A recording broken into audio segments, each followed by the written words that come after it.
You're listening to Going Deep with Aaron Watson. Get down. You're going deep.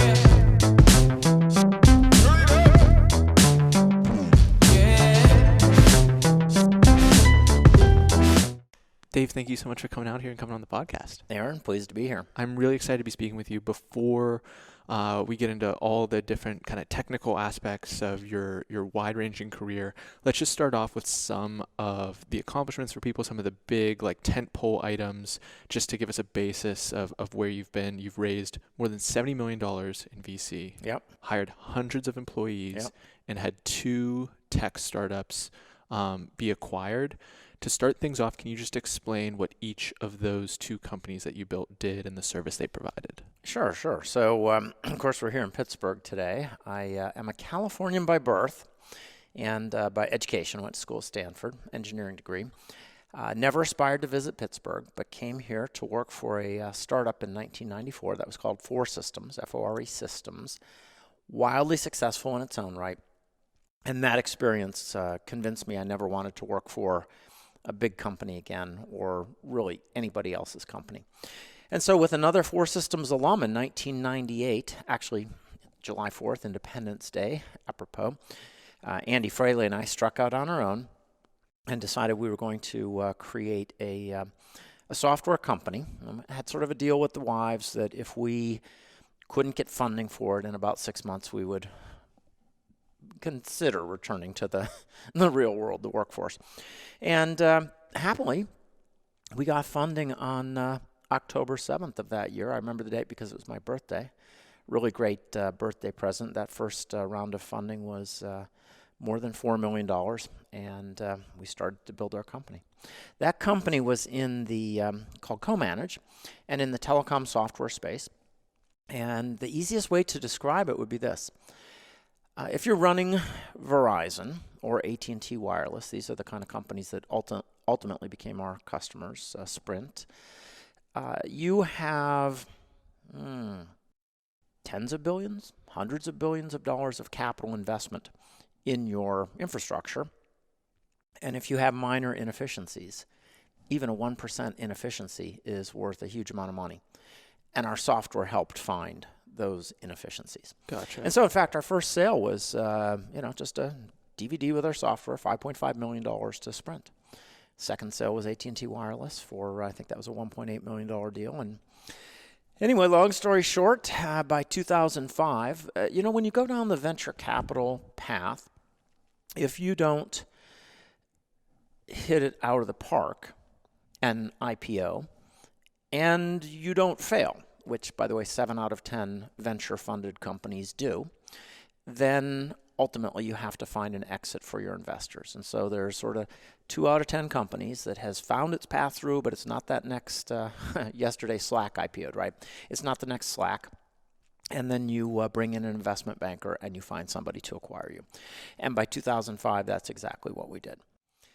So that year, as I was getting a term sheet on that company, and I believe we had a term sheet to sell it, that came in April.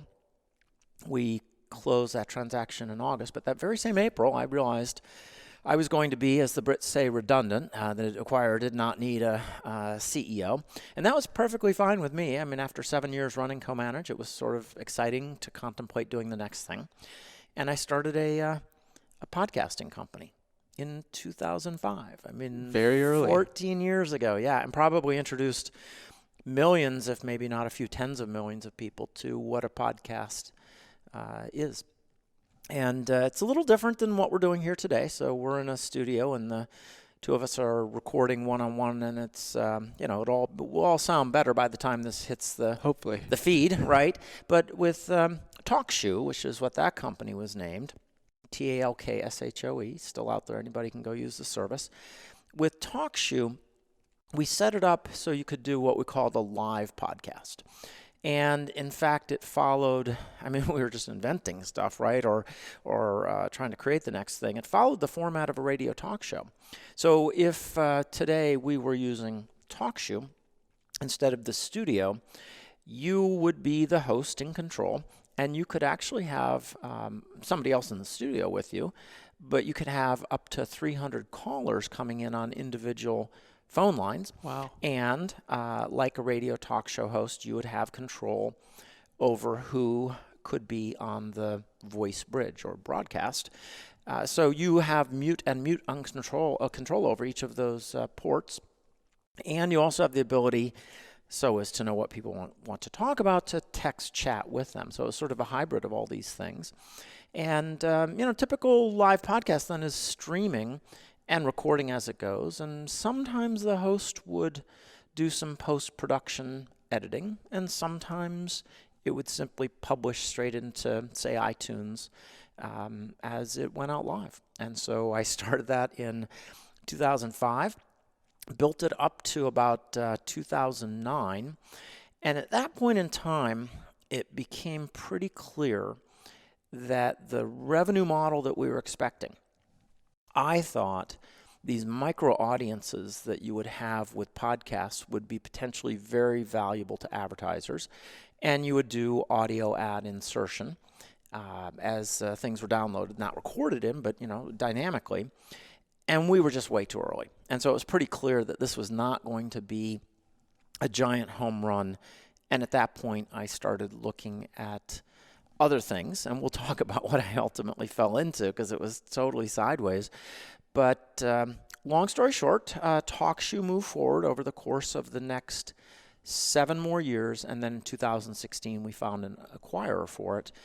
And as we record this, it's middle 2019.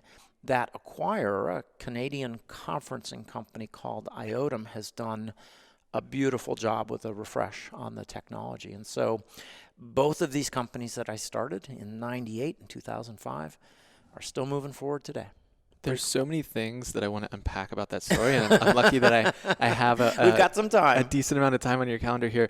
But to start things off, what's really fascinating to me is even in the way that you described CoManage, you were explaining how it was a software to find these subtle inefficiencies, and there's so many folks out there that aren't sure which direction to go down or which opportunity to take. And I hear these two kind of polar opposites. One is, I don't even know what to do. Like I'm completely bankrupt of viable directions to go. And then the unfocused, like we could do this or we could do that. And then there's just like 10,000 different ideas bouncing around your head. Yeah. Can you take us back a little bit to that opportunity, the desire to go off and do your own thing? And was there a very kind of like laser focus, like there's an opportunity right there and someone needs to take it? Or was it more scattershot than that? Okay, so this is a really interesting and complicated question, but let me say first, just to back up before CoManage, I came to Pittsburgh to work for 4 Systems, somebody else's startup. Right. I was coming out of corporate America. I had worked for AT&T Bell Labs on the core of the telecom infrastructure for 12 years. Remember, back in the early 80s, when I joined AT&T, that was a monopoly with 1 million people. I mean, sort of the equivalent of like what Walmart is today or something as a corporation. And so it's this slow-moving, very uninnovative, bureaucratic organization with way too many layers of management. And so when I came to 4 Systems, I'm learning on somebody else's dime how a startup works. I mean, I didn't really think of myself as an entrepreneur before that experience. And frankly, when I came to Pittsburgh to work for 4 Systems, I was still thinking, this will be a good career move for my future at AT&T. So I wasn't really thinking I was going to go down the line of startups. What I realized, though, was about, for me, and this will be different for everybody, but for me, having switched to this startup and sort of gotten away from the bureaucracy that was AT&T, it was sort of like I had escaped from a cult and my eyes were open for the first time. And so 3 weeks into my 4 Systems career, I am never going back to corporate America again. I mean, I was convinced that quickly because I could see the amount of control you had over the things you wanted to make happen in a startup, which you just don't have in a large corporation. There's a lot of good things about large corporations. The amount of training I got at AT&T was awesome. They put me through an executive education program after, my master's degree at Stanford. which, by the way, they funded, right? I mean, Yeah. so there were a lot of great things about working for a large corporation. Resources are never in doubt. Never in doubt. The other thing is there are many different things you could work on within a large corporation. So if you didn't like your particular job, you could probably find another one without switching companies. So it's not that I have anything against large corporate America, but within a startup, as long as you're willing to move in the same direction that startup is going, the possibilities are endless. I mean, I would go into my boss and ask, like, can I do this? And he would say, well, do you believe in it? And it's like, yes, and let's go. And didn't have to prove it to 4 layers of management and write the complicated business case. And, so this is a long way of saying I think there is a certain advantage to learning on somebody else's dime. You learn a lot. You get to see all the mistakes they made. And it was based on my slightly more than 4 years at 4 Systems that I really learned how to be an entrepreneur. And so one piece of advice might be, if you don't know exactly where you're going and you have too many ideas, maybe work for somebody else for a while and see how it goes. And then with respect to what to go after, here's my thought. To me, the single best way to do that is if you can develop reasonably, I don't know, I want to say accurate, but that's probably the wrong word, but accurate vision of the future or compelling vision of the future. Any vision of the future is a probabilistic guess. But here's what Andy and I could see in 1998 as we were imagining doing our own software company. Our vision of the future was this. Before that point in time, telecom networks were sort of deterministic things. We called this circuit switched. And so when your voice was transmitting the network of old, or transiting over the network of old, it was going over a specific path, 56 kilobit, it's a circuit. What we could see was networks were changing, and they were going to packets. And when you go to a packet network, your voice gets digitized into small envelopes, and then these envelopes are released onto the network, and they don't necessarily follow the same path getting from end to end. So it's no longer a deterministic network. They have numbers on them. They get resequenced at the end. I mean, all the magic of how the telecom network works. But our insight was this. The kind of tools you needed to manage a deterministic circuit network were one thing. What you would need to manage a statistical packet network, something else. And so we could see where networks were going, partly because 4 Systems was a high-speed networking company. They used a form of packet technology. So we could see where things were going before many other people either realized it or had the resources to start working forward. And so we would go out and we would talk to investors about, hey, here's the world of 5 years from now, and these things are gaps. And so we knew exactly what we wanted to go after. Now, by the way, we failed miserably. We went right off a cliff. And so often your business plan does not survive the first contact with the competition. What happened was the whole telecom industry blew up a couple years later. And people may not know this, but between the year 2000 and roughly 2002, there were 750,000 Americans working in telecommunications that lost their job. That was, like almost 1% of unemployment was just coming from the telecom sector. And what we had chosen to do, going after the smaller, newer players, those were the companies blowing up. This was the whole dot-com explosion. Yeah. And so we went right off a cliff. And so we had to figure out what we sometimes refer to as CoManage too. So, pretty much nothing is ever going to go as predicted. I referenced Slack. They IPO'd yesterday as we're sitting here talking. Slack never set out to be a product. It was a video gaming company, and this was just their internal communication system, and their video game never found a market, and the company was, blowing up, and Stuart Butterfield, the CEO, looking at, well, what assets do I have here? Pulled Slack out of the ashes and Who knew? So sometimes your plan A and maybe even plan B don't work out. And part of the credit that the investors in Slack get, or, there's a little bit of post hoc rationalization going on, but there was a fundamental belief in Stuart and that team. And when they'd swung and whiffed enough times trying to put the game together, and they said, hey, this is where we think the best opportunity is, there's that moment of, well, are you still in it with us? Or are we parting ways or finding some other type of arrangement? When you made that switch to CoManage too, like what was the conversation internally between investors and co-founders? It was that same kind of conversation. So just by dumb luck in September of 2000, before things had really come apart, we had closed a $39 million funding round. And it was a very hot time in general. Yeah, it was, right. You yes, exactly. This was before the dot-com bust, and so, there was so much money out there. It has sort of gotten back there finally all these years later, although I still think it's probably harder to fund companies today than it was back then. But we had a lot of money in the bank, and it was clear that Plan A was failing. And so I did talk to my investors a little bit about whether there was an interest in return of capital and let's just wind this thing down, or do we go forward?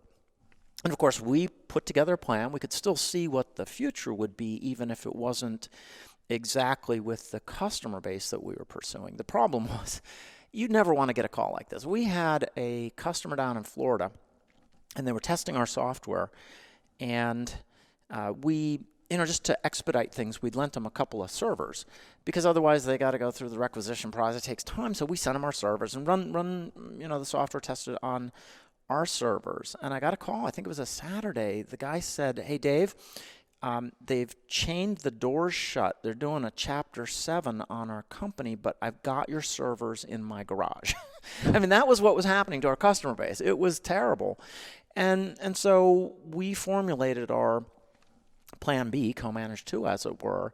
But we did talk to the investors about, do you want to go forward? Yeah. And what we ended up doing was taking our company from about 150 people down to 50 people and, going back into the product development and then coming out the other end. Happily, successfully enough that we could find that path forward and sell the company. But, I always say that being in a startup is a lot like, if being in a corporation is like being in a car driving down the highway at 55 miles an hour. It's all, stuff whirs by, but pretty predictable. Being in a startup is a lot like riding a roller coaster. It's 90% thrill and 10% just absolute terror. And we experienced all of that. Makes sense.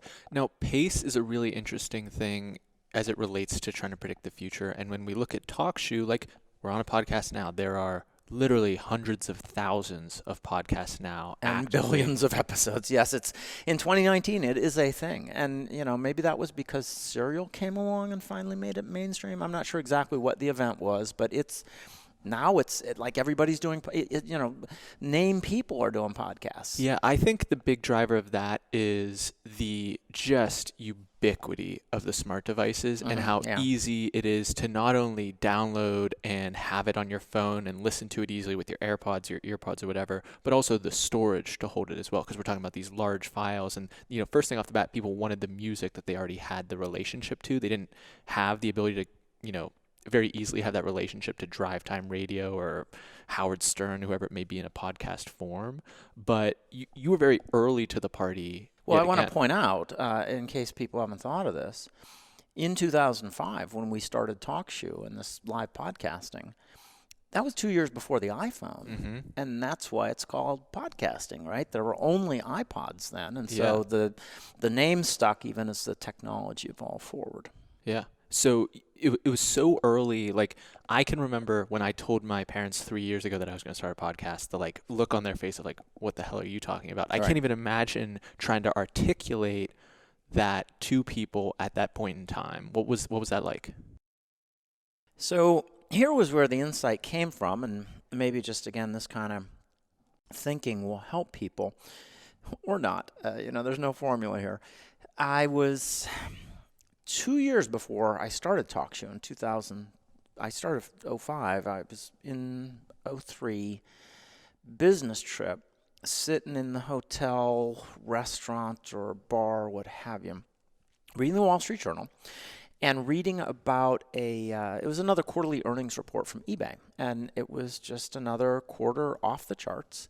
eBay was the thing back then. And I was trying to think about, what really is the magic of eBay. And my answer was what eBay could do that other things couldn't do was take two people that had a very obscure interest and connect them to trade a product. Virtually any product, but a lot of really obscure things. And I started thinking, what if you could connect people to trade information? Essentially, well, that was the original idea, connect people to trade information. And that's what evolved into TalkShoe. Right on. So when you were bringing a team together for the second time, you already had the partner originally from 4 Systems. You kind of had this vision that we were going to go get it together. How did you rethink or what did you learn from the first experience that informed the team that you assembled for your second time in a startup? So the hard thing so we're talking software technology, not that there weren't hardware components to what I did, but software basically. The hard thing about software is figuring out exactly what you want and how it flows and the look and feel. And the hardest thing is to make something simple. I have such great admiration for the Google homepage, even all these years later. There's unbelievable computer science behind the scenes there, and yet it's so simple to interact, and that's hard. So to that end, I just want to, one of my favorite little anecdotes is they used to have a contact form in the very, very early days, and it would just be the same guy writing a number to it was a very small team at Google at the time, and they couldn't figure out what number he was adding, and literally what he was doing is every time they added a word to the homepage, because originally it was just Google, search, and just the bar, and every time a word was added to the homepage, they would get a message because the guy was tracking the simplicity of it. But sorry, I took you off your roll there. It was fabulous, but I think about 20% of any software project the first 20% does not involve coding. It involves figuring out what the features and functions, what sometimes we call requirements or a product specification document. It's written in English. The product must do, and then being very specific. It's those kind of English statements, and figuring that out, and the high-level architecture of the system, and how it flows for the user. Sometimes I just do this with PowerPoint slides. We call it a wireframe, but you just a series of PowerPoint slides that sort of shows how the app might work or what have you. And that's really hard. And if you get that wrong, then your engineers build the wrong thing. So my very first hire when I started TalkShoe was a guy who had worked for me before. From a job function perspective, we call him a product manager, somebody who figures out. By the way, I think product management is such a hard job. Too many degrees of freedom. You got to look at the marketplace and what are the players or competitors? What do potential customers want? What can your engineering resources do? So it's hard to do it well. But I had met somewhere along my previous jobs a really good product manager named Aaron Browser. By the way, if you're going to start an internet company, what a great last name for your first employee. And so I called Aaron and I said, hey, here's my idea. Live podcasting, streaming, publish into the various make the RSS so it publishes automatically into the podcasting directories, which back then had names like Libsyn and so on. So I hired Aaron, and I was still running my software company on which I had a term sheet, CoManage, right? And so we're going to sell it, and I'm going to be redundant, which ultimately happened 10 months after April 1st of 2005. And so in the beginning, it was only Aaron, and my charge to him was, okay, you're full-time. I'm paying you to be full-time. Go do the research, develop the product requirements, and maybe a couple of months down the road, if we feel like we've got something that's viable, then we'll start building an engineering team. And so it was really just Aaron, and I was busy full-time during the week. So Aaron and I would meet at the Panera in Wexford on Saturday mornings, and he would tell me what his week had been and what he discovered and, whatever we would talk about. I don't know that I've ever told this story in a recorded form before, and I don't know if Aaron even knows it, but on the 4th Saturday, he told me he thought we had a problem. And I said, Aaron, so what's the problem? And he said, well, I discovered a company that's doing exactly like exactly your idea, Dave. And, early days, right? There's a lot of players, right? 100 car companies at the beginning, so I didn't really consider that a problem. So let's do battle, Aaron. See who has the better team. And he goes, no, Dave, that's not the problem. The problem is these guys have raised somewhere between $50 and $100 million, and they've been working on it 5 years. And I bet you $1 you've never even heard of Ingenio. And I hadn't. And so, now, and I didn't say this out loud, but I'm thinking, I wonder what 2 weeks severance calculates out to, because I could get another idea tomorrow, right? And no, I didn't say that to Aaron. But I remember going home after that meeting, and I logged into Ingenio, and it was beautifully done. But it was like walking through a mausoleum. It was just nobody was there. It was this palace, and nobody was there. But I've done a lot of stupid things in my life, but one of the smart things I did in my life at that point in time, because obviously TalkShoe exists today, was I went to LinkedIn. So LinkedIn, 2005, LinkedIn is small. I'd been on it for a little bit more than a year. Here's another bit of trivia. I joined LinkedIn on January 6th of 2004. Facebook did not yet exist. Wow. LinkedIn is older than Facebook. I think a lot of people would have gotten that wrong. Would have got that wrong. Yeah, and so my member number only needed 5 digits, right? In a world where there's 575 million of us today. And so I thought, well, I wonder if I could find, and this is a really good idea for anyone who wants to try it. Could I find anybody who used to work for Ingenio? So LinkedIn is small, my network was small, Ingenio is small, and I remember getting 9 hits. And I called up, well, I didn't start by calling up. I messaged through the LinkedIn system their former VP of business development. He'd spent 5 years at the company. He's off living in the UK. I mean, I could have hired a private eye and spent $100,000. I would not have found this guy. And it's just a LinkedIn query. You can set past employees of any company, like your competitors, and learn whatever you want to know. And I'm not advocating, any kind of IP theft or corporate espionage here, but just information advantage. And this guy, his first name is Barry, by the way, gave me, sort of the 2 key challenges. What he thought had caused, if not the outright failure, the lack of real success at Ingenio. And the next Saturday, told Aaron what I'd learned. And we sort of kicked it around, and we came up with a couple of ideas we thought would counter those problems. And so we went forward, and it worked. Wow. Yeah. That's an excellent story. Yeah, it was crazy because I came like 1 inch from just walking away from the idea in the first month after I've spent, just 1 month's salary on Aaron. Yeah. So what have you... By the way, Aaron, if you've never heard that story, apologies. Didn't mean to, spook you there. It seems like it worked out. It worked out. It worked out great. Aaron is such a great guy. And, hey, if I do another company, he'll be my first call again. Right on. So to that end, we've already kind of put the bow on the story of what happened with TalkShoe and with these 2 startups that you've started. And before we kind of move into this phase that you're in now, sure, what is apparent to me in my short time as an entrepreneur, because my company Piper that I co-founded with Hannah, less than 2 years old, I'm very quickly learning the importance of being able to just communicate within a small team what we're trying to do and get people, going in the same direction, like you said, and having that coherence. It just has to be more and more complex as you add people, not in a linear but an exponential fashion, to get that coherence within your organization. You're absolutely right. And so, your team does not scale linearly in productivity.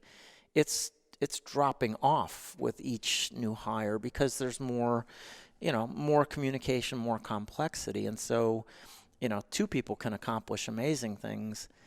5 people might get you twice the way there, and then 20 people might get you twice that, right? And so it is definitely non-linear as team scale. They become more complicated, more inefficiencies. Yeah, for sure, that's part of the challenge. So love the fact that you're at 2 people, right? I mean, that's a great place, a wonderful place to be. That's me and Aaron back in 2005. So outside of trial and error, what other things have you done to hone that ability as a communicator, particularly when it was such high stakes and trying to get that large assembly of people going in the same direction? Okay, so this is another interesting story.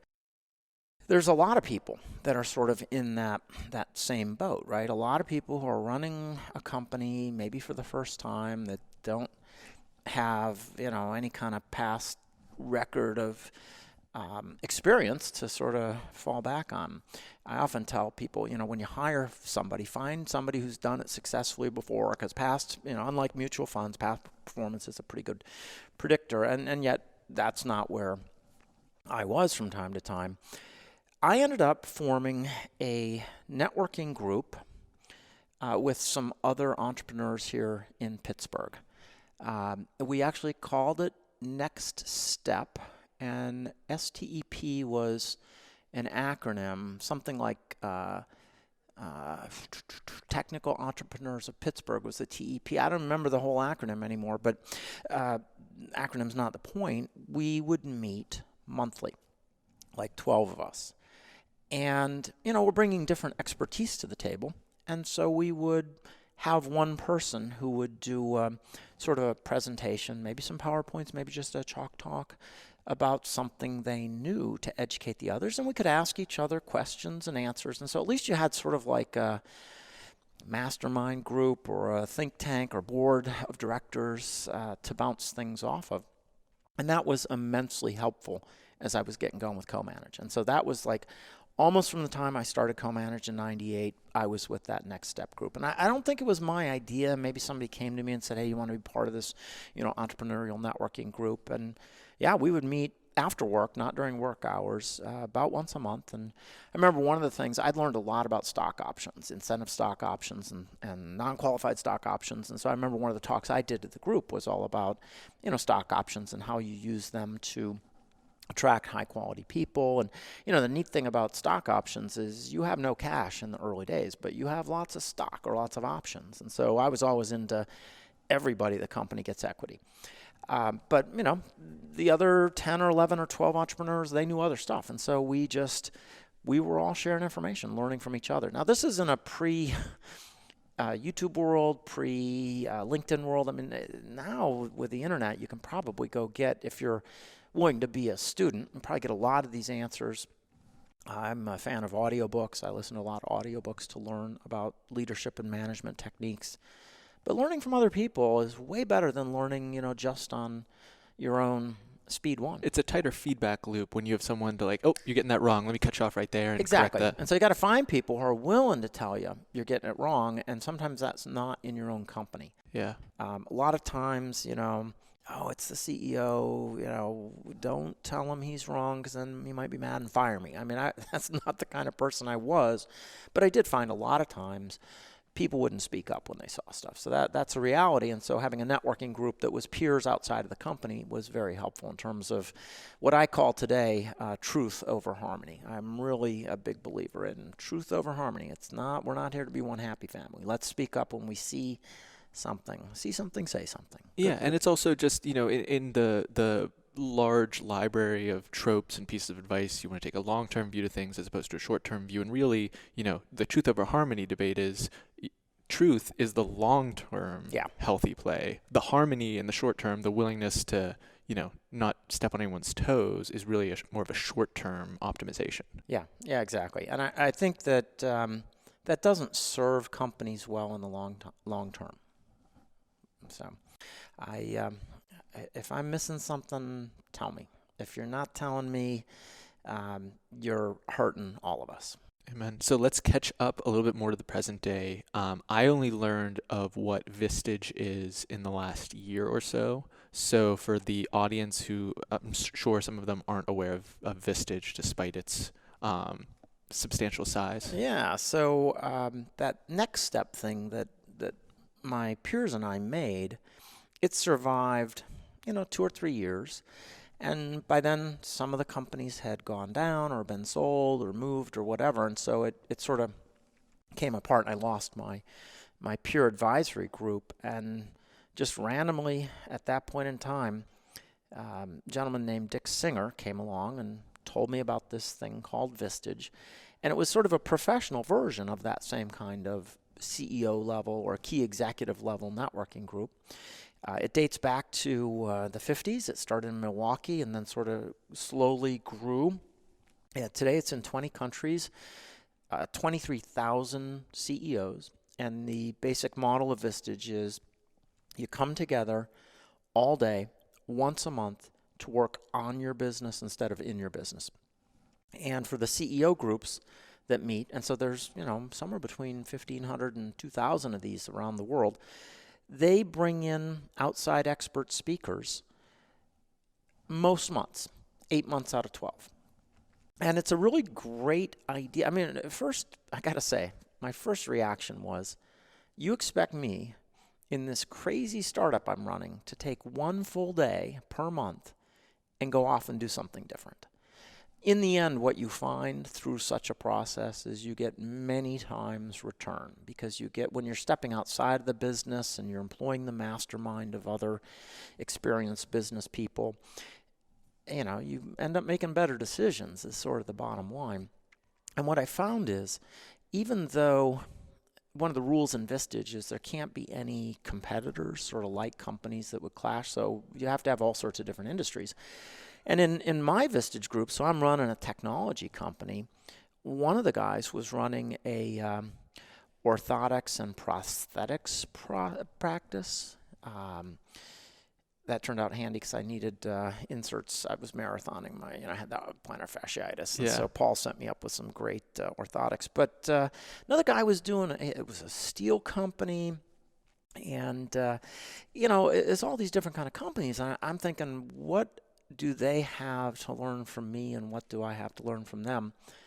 What I ultimately concluded is 90 or 95 or maybe even 98% of the problems in any business are pretty much common in all businesses. Forecasting, cash flow, managing people, all of those things. There are certain small domain differences, but most businesses have the exact same problem. And every single business is hard, because no matter what you achieved last year, that's the new bar, and you have to exceed that the next year. And so I haven't met anyone who's just cruising along and like, this business is so easy and just throwing off piles of money. It was really handy to be with another group and actually spend a day per month working on the business instead of in the business. And so that's what Vistage is all about. And, I joined in 2003 and was just attending my monthly meeting, learning from the speakers, learning from the other CEOs as I sold one company and launched the next one. And when I was starting TalkShoe, I took my business plan and I put it in front of the group and it's a safe environment, poke the holes, tell me what I'm missing, challenge. And so it's a really, really valuable process.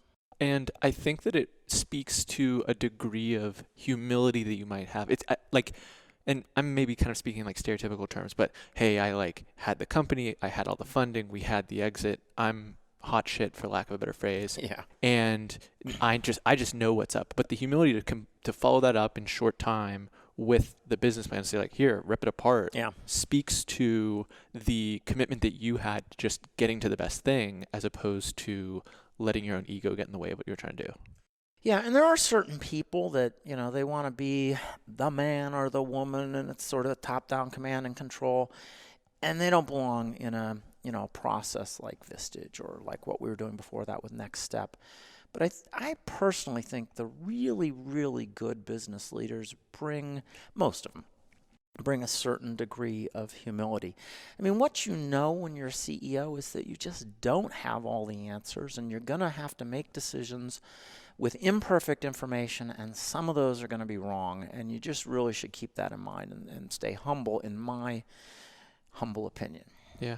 So take me to the point where you transitioned from just showing up to the group, certainly giving value, but mostly receiving value and feedback and learning from the different speakers that were coming in, to being someone who went to these other groups and started talking about what you knew. Yeah. So two things happened that sort of came together. And the first one, I think, emphasizes the value of being a giver without necessarily expecting something in return, because I probably wouldn't be here today. But a guy named Jeff Tobe, who runs a speakers bureau here in Pittsburgh, I did not know him.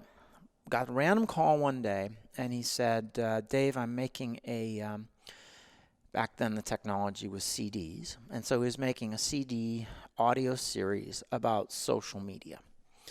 And this was the year 2009, by the way, so about 10 years ago. He asked, could I interview you as the expert about podcasting, that particular form of social media? And I said, sure. No expectations of anything, didn't request any share of royalties of whatever, didn't care. I just, happy to share my expertise. It's going to be a, 45-minute whatever phone call or studio recording. And so I did that. And at the end, he said, I'd like to take you over to Starbucks for coffee one morning and have a different conversation. And hey, free Starbucks coffee, I'm good with that. So sure, Jeff, let's meet. And he even came to Cranberry, where I live. And he said, you're good at explaining technical things to non-technical people. That's what he had observed in this 45 minutes when we're talking about podcasting. That's apparent in the 40 minutes we've spent so far. All right, well, thank you very much. And he said, you should be a professional speaker. And he said further, social media, it's like not very many people know about that yet, and they can't really talk about it at a business leader kind of level. And I remember I asked Jeff, because I had never, at this point in time, never thought of being a professional speaker. 48 years old, going to do my next software startup whenever that next idea comes along. But I said to Jeff, so if you don't mind me asking, what do professional speakers make? Because I had no idea. I mean, never done it before. I'd done a lot of speaking, but it was always for free or to raise money. Yep. And he said, well, not every time, Dave, but it's not necessarily unusual that you would do a 1-hour keynote and get paid, $7,500, $10,000, plus all your travel expenses. And, I sort of thought he's blowing smoke. But it turns out, I can tell you all these years later, it's not every time, but that does happen. And so, if you're a meeting planner, and you're bringing together your industry association, and you got 200 people in the room, and they've paid big bucks to be there. $10,000 for a really good speaker is just a fine investment. Yeah. If you were somebody really famous, a Tony Robbins or a Bill Clinton, you might get $100,000 or $200,000. But I don't know. To me, $10,000 for a part-time, job, that was sort of cool. And so that was the seed that was planted. Okay, but it was two things that really came together. The other thing was at the same time, I'm still in this Vistage CEO group, and I'm looking around the room, Paul running his orthotics company and Ian running his steel company, and, you guys need to know a little bit about what's happening with social media. I've always been a believer in more than other things in LinkedIn. And so probably a lot of the focus was on LinkedIn, but, here's a little bit about Facebook, here's a little bit about Twitter. And so my first real speaking gig, and with Vistage, you don't get to just sort of enter and do it. You have to do a pro bono a couple times in front of groups and get rated. So I wasn't being paid for this first one with Vistage, but it was really just to educate my own group. But they really liked the content. This is exactly 10 years ago this month. And they said, you really should, you're as good as any Vistage speaker, and this is important. We got what you said. It's important. You should take this on the road. And so between Jeff Tobe whispering in one ear about being a professional speaker and earning a lot of money and traveling the world, and then my Vistage group saying, hey, what you know here in social media is really valuable to business people. It was those two things happening, within a couple of months of each other in 2009 that got me on the road. And now you're on a pretty standard schedule you were explaining of Tuesday through Thursday. You're in a new location, speaking to one, maybe more Vistage groups in that area. Yeah. And on a pretty consistent diet. Pretty consistent basis. And so we're recording this on a Friday. Yesterday I was in Columbus where I talked to a Vistage group. And the previous 2 days to that, I spoke to 3 different groups in Seattle, Washington. So it was 4 Vistage groups in 3 days this week. Flew out on a Monday, home by Thursday night. And that's sort of typical. And so in a year, I will talk to probably 120, 130 Vistage groups. And there's maybe a glamour, or at the very least an aspiration out there generally for folks who want to get into an arrangement like what you've just articulated. And one of the biggest things that I basically think about this every single day in some form or another, but the massive kind of nearly invisible upfront investment of your own time, your own education in order to make that moment happen. So on the nose, we said, well, $7,500, $10,000 for an hour talk. That seems pretty good. And okay, maybe we add on like travel and the other time that you're investing in that on the other side.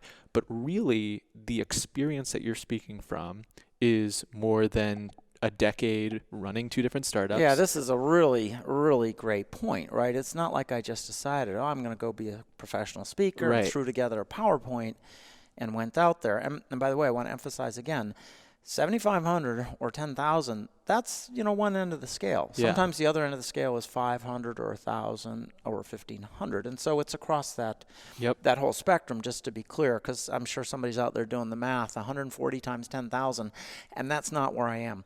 By the way, Vistage, there's also, there's a whole bunch of other organizations that are like Vistage. So I just want to point out a few. 2 weeks ago, I was in Knoxville, Tennessee, speaking to something called EO, the Entrepreneurs Organization, which, by the way, if you are an entrepreneur, you might aspire to join something like that because, again, this is what leaders do to develop themselves. A lot of people are probably familiar with YPO. I think that stands for the Young Presidents Organization for under 40 leaders of organization. There's WPO. I think that's the World Presidents Organization. There's a different WPO, the Women's Presidents Organization. And TAB, the Alternative Board. And, oh, by the way, there are 8,000, as I understand it, industry associations out there. I've spoken to like the American Pool and Spa Professionals, APSP. Great group of people, by the way. And, a whole bunch of organizations like that. So professional speaking, I didn't ever look up the numbers, but, it's a big thing. It's not a one-off thing. And, I mean, just Vistage alone, if they have 1,500 groups that need 8 speakers each per year, you can sort of see they're putting a couple tens of thousands of speakers to work there. But I could not have done what I did had I not been through the second startup. What I really spoke about initially was all about social media, and I had learned from 4 years inside the early part of that revolution, and more importantly, it was that I hired a very smart young team, people like Aaron. They went out and did things I never would have thought of. The software for Wikipedia that's open source. And so they went and got it. Anybody can get it today from Twiki, twiki.org. And that became our corporate documentation system, right? A lot of people spend a lot of money on a document management system. We had an internal private Wikipedia. And, they did all sorts of things like that. So I learned from my team, plus I also learned from interacting with all the podcasters that I was working with, for 4 years. And it was all that knowledge then that got distilled into a presentation. And, of course, I had my experience of being a CEO for, 11 years by that point. So I could bring sort of the strategic C-level thinking to here's this content. And so, sure, it's not something... I never could have done that even if I set out, to do that when I was, 25. I just didn't have the experience. But on the other hand, I want to point out that you could, if you really aspired to do this and you were 25 years old, the people I am mostly with are, I would call them baby boomers. If you're running a mid-size business-to-business B2B kind of company these days, 5 million, 50 million, 500 million, you're probably, part of the baby boom generation. And this whole millennial thing, and, what drives millennials, and, how do I convey a sense of purpose that will motivate them, and, what do they really value? You could, in theory, as a millennial, make yourself a millennial expert speaker and, potentially find an audience with that. And so I guess that's a long way of saying you're going to have to be an expert in something. And so what is the thing that you can really master?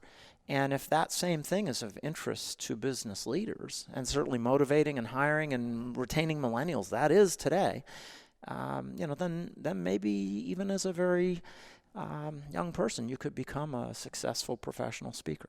And one of the things that's most exciting to me about being, entering this working world right now is the preponderance of podcasts all over the place with a lot of interviews with a lot of C-level executives, high-level operators talking about their world, talking about what they do, talking about what they're thinking about, what they're working on. That's such a great point. You actually have the ability to hear that conversation that I don't think you could have necessarily heard in the 70s or 80s. Yeah, or even 90s.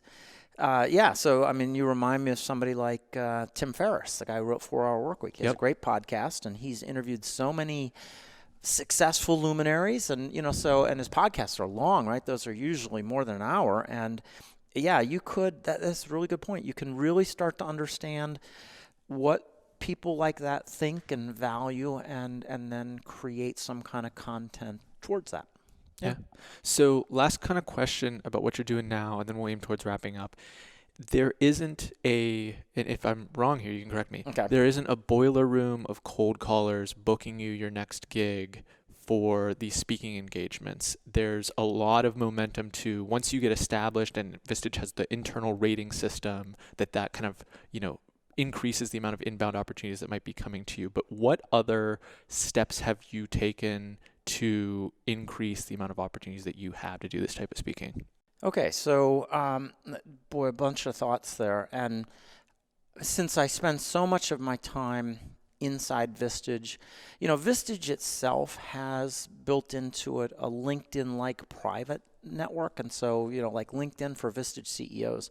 And so a lot of stuff happens in there that I can make use of, that until you're a Vistage member or Vistage speaker, it's off limits. You wouldn't have access to. But thinking sort of more broadly than Vistage, and yes, I stay super busy with Vistage. A lot of my schedule is already booked through 2020, and Wow. I've got some dates in 2021 and even one date in 2022 already. So yeah, it's sort of weird planning your life like a year to 18 months ahead of time, and that's what I'm doing. But thinking outside Vistage for a minute, there are a bunch of speaker bureaus that exist as, if you will, the matchmakers between meeting planners, somebody who's got to hire 3 really good speakers for the XYZ Association, annual meeting, and then speakers. Now, as far as I can tell, I don't have much experience myself with speaker bureaus, but I think that while they will be your agent and might bring you a little bit of business, you've got to be busy yourself, sort of building a following and building your expertise. And so it's not like you can just sign up with a speaker bureau and all of a sudden they'll start filling your dance card. I think it goes both ways. And frankly, they might help you 10% or 25%, but you still got to do the other 75 to 90%. But that's one way to go. And so being out there, building a brand, building expertise, doing a podcast or, some kind of video series, it's amazing. But writing a book, people look at you. I've written 2 books now, one on social media and one on just general communication technologies, online and in real life. When you have written a book, there's sort of a media halo that people confer upon. Oh, there's the author. Let's check out his book. So the things that you would do to build your brand. And I mean, writing a book, you don't have to, self-publishing is such a thing these days. And all my books are available on Amazon, and Amazon, they make them for me, as they get ordered and send me a royalty check every once in a while. Not a lot, by the way. So, it's hard to, don't expect to be a bestseller if you write a book. I think, maybe that's like 1%. And so most books will sell a few here and there, mostly because I'm out there promoting. If you want my social media strategy book, here it is on Amazon. But you're going to do all these different kinds of things to try to build your reputation, I think. Volunteer to be out there speaking for free. Get down to your local Rotary meeting, Chamber of Commerce, Toastmasters, and people will see you. And if you're good, they'll approach you. And it's like, hey, I saw you speak at the Rotary. We got a company meeting coming up. How much do you charge? And the first time, tell them, $200. I mean, just start low, Yeah. right? I think don't let price be an issue in the beginning. So just, some number so that it is a business transaction. And once you've, sold a gig for $200, the next one's $300 or $400 or something, and just sort of work up to, where that possible price resistance is, or, where you get the right balance of volume versus, pay per, sort of maximizing your revenue, as it were. And you can see how it would feed on itself, like any good referral business. If you're doing a good job and you're speaking at one group, the people who organize events tend to know one another. Yeah, exactly. And just so you know, Vistage doesn't pay a whole lot. They cover all your expenses, and there is what they call an honorarium that for most people starts out around $500. But you're in front of 12 to 18, CEOs or key executives. And, frankly, for them, if you're running a $50 million operation and you can pay somebody $10,000 to come in and make your team that much smarter, that's like a no-brainer, right? I mean, it's a rounding error. And so I think the real opportunity of Vistage or even, Rotary or Chamber of Commerce is just to get out there in front of people that are decision makers that can hire you. And so I would just start with, wherever you can speak and at either free or as low cost as you possibly can, so that you're not really blocking opportunities, and you start to get known. And then when people start coming at you, just start, moving that rate up until you find the right price point for you. Right on. Dave, this has been tremendously valuable. You've taught me a lot. I know the audience has learned a lot from listening to you today. Anything else that you wanted to share today that I didn't give you a chance to before we shut the mics off? I'll just say this, reflecting on sort of where I've been.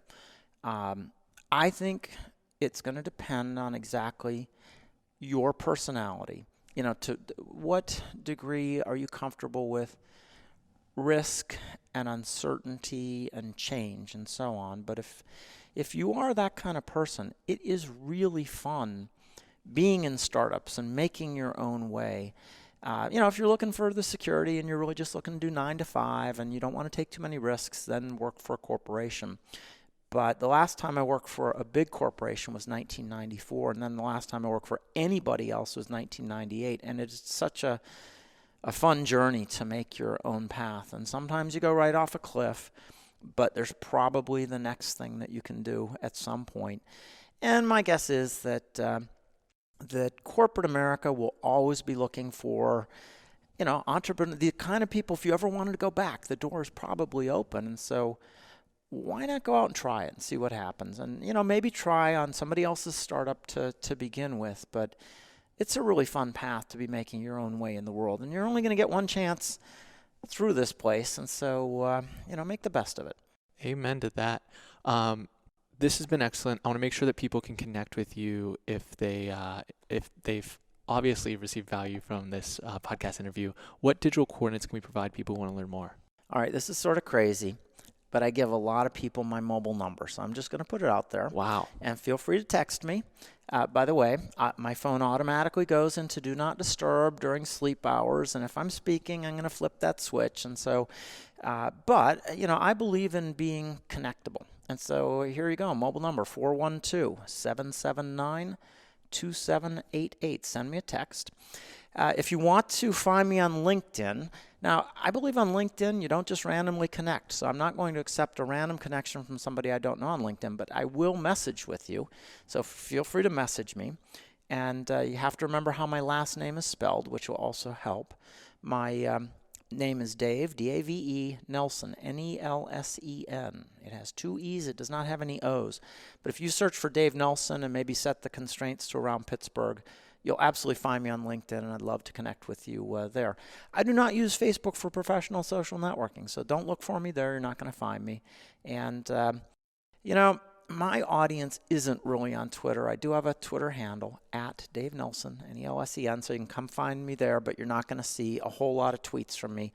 I personally find Twitter to be far better as a search engine. I'm a listener more than a tweeter or talker on Twitter, and I'm not going to make any political comments, but, it'd be nice if there were some other people that were more into listening than talking.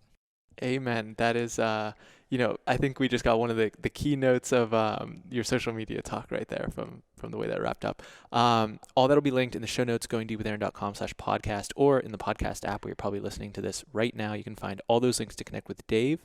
And once again, Dave, thank you so much for doing this. All right, Aaron, it was a blast. We just went deep with Dave Nelsen. Hope everyone out there has a fantastic day. Nowadays, I don't know. Nowadays, I'm too cold for